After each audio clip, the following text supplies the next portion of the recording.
दिवाळखोरीच्या गर्दीत बुडालेल्या पाकिस्ताननं आता उलट्या बोंबा सुरू केल्यात। भारतानं सिंधू करार रद्द करण्याचा निर्णय जाहीर केल्यानंतर पाकिस्ताननं नेहमीप्रमाणे पोकळ धमक्या देण्यास सुरुवात केली आहे। कधी शिमला करार रद्द करण्याची घोषणा तर कधी अणुबॉम्ब हल्ल्याची धमकी।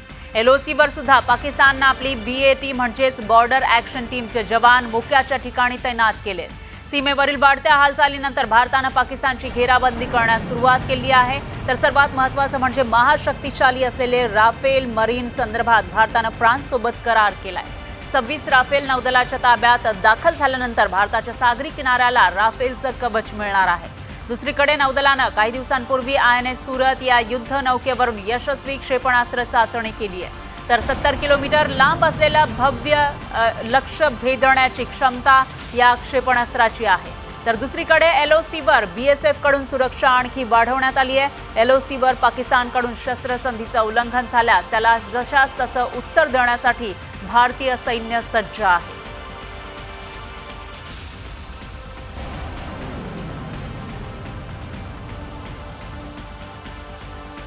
तर आता पाकिस्तानवर थरथर कापण्याची वेळ आली आहे, कारण महाशक्तिशाली राफेल एम फायटर विमान भारताच्या नौदलाच्या ताफ्यात दाखल आहेत।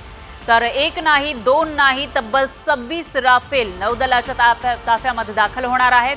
नौदलाची विमानवाहू युद्धनौका आयएनएस विक्रांतवर या राफेल जेट्सना कमिशन केलं जाणार आहे। भारत आणि फ्रान्समध्ये राफेल मरीन विमान खरेदी संदर्भात ऐतिहासिक करारावर स्वाक्षरी झाली आहे। या करारासाठी दोन्ही देशांच्या संरक्षण मंत्र्यांनी ग्रीन सिग्नल दिलाय। या कराराअंतर्गत 26 राफेल मरीन जेट भारत खरेदी करणार आहे। चौथ्या जनरेशनचं हे राफेल जेट आहे। तर राफेल जेटपेक्षा राफेल मरीन हे ॲडव्हान्स विमान असेल। 63,000 कोटींच्या या करारात 22 राफेल मरीन हे सिंगल सीटर तर 4 डबल सीटर विमान असतील। भारत आणि फ्रान्समधील हा आतापर्यंतचा सर्वात मोठा करार मानला जातोय। आयएनएस विक्रांतवर ही विमानं दाखल झाल्यानंतर भारताची सागरी ताकद आणखी वाढणार आहे। तर या राफेल करारामुळे बिथरलेला पाकिस्तान गलित गात्र झालाय।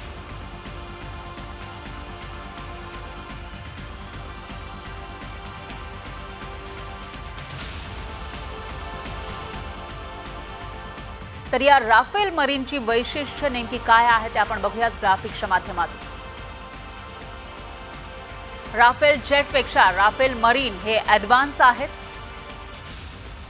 तर आयएनएस विक्रांतवर स्की जम्प करण्याची क्षमता या राफेल मरीनची आणि छोट्या धावपट्टीवर लँडिंग सुद्धा हे करू शकतात। म्हणजे मोठी धावपट्टीची गरज नाही, अगदी छोटीशी निमुळती धावपट्टी असेल तरी सुद्धा याचं लँडिंग होऊ शकतं।